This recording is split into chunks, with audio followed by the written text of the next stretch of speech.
ঈদের নতুন জামা পরে ছবি তুলে সোশ্যাল মিডিয়া আপলোড করা কি জায়েজ? এতে কি রিয়া বা অহংকার হয়?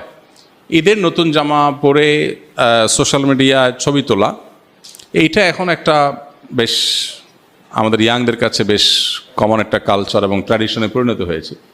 কেউ যদি এটা আনন্দের প্রকাশ হিসাবে করে তাহলে সেক্ষেত্রে এটা জায়েজ হতে পারে।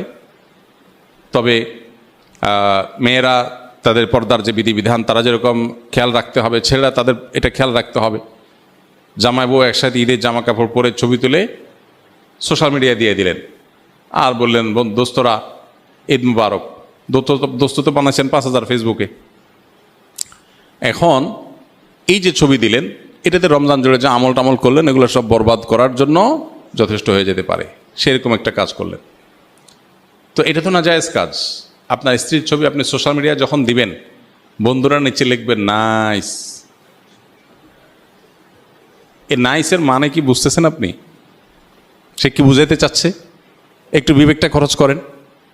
একজন নারী খোলামেলাভাবে তাকে দেখে কেউ যদি বলে নাইস, এর মানে এই মহিলার সকল সৌন্দর্য পূর্ণরূপে অবলোকন করিয়া আমি মুগ্ধ তৃপ্ত হইয়া বললাম নাইস।